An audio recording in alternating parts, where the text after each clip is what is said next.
This is Cray Bolger from The Ohio State University. We will be discussing detection of free fluid in the intraperitoneal space. To begin, the provider will choose either the curvilinear or phased array probe. For this exam, the patient should ideally be placed in a supine position.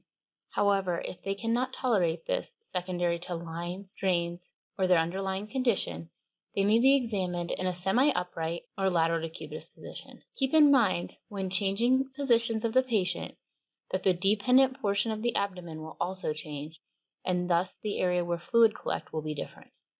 We begin in the right upper quadrant with the transducer indicator facing cephalad, and we sweep posterior, identifying the potential space between the liver and the kidney. Occasionally the ribs can get in the way, and the provider will need to rotate the probe counterclockwise with the transducer indicator towards the bed to get in between the rib spaces. Next, we will slide caudal to interrogate the inferior pole of the kidney and examine the potential space around the inferior pole of the liver.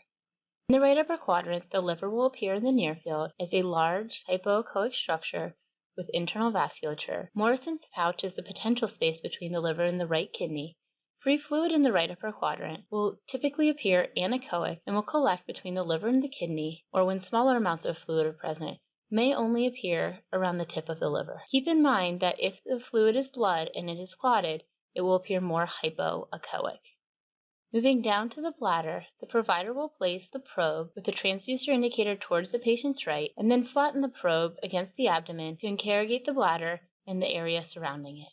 The bladder will be an anechoic circular structure in the near field, and in males, anechoic tube posterior to the bladder will be the seminal vesicles with a hypoechoic prostate in the far field.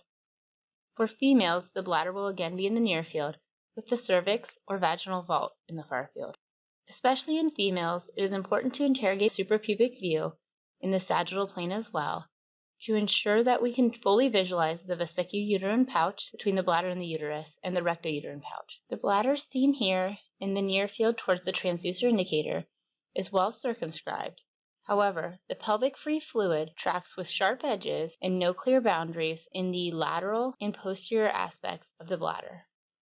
Moving to the left upper quadrant, the provider will place the probe in the mid to anterior axillary line with the transducer indicator facing cephalad. The provider will then sweep the probe posterior, ensuring that the probe remains parallel to the bed, for if we fan anterior, we will get stomach in the field of view. As with the right upper quadrant, the provider may rotate the probe clockwise in this case, with the transducer indicator towards the bed to interrogate between the ribs. The left upper quadrant view is typically 1 to 2 rib spaces cephalad from the right upper quadrant view. In the left upper quadrant, the spleen will be hypoechoic and homogeneous in the near field, with the kidney in the far field, and the diaphragm as a hyperechoic structure towards the transducer indicator. Unlike the right upper quadrant, free fluid in the left upper quadrant predominantly accumulates between the spleen and the diaphragm, and the spleen and the anterior abdominal wall. The space between the spleen and the kidney is often preserved.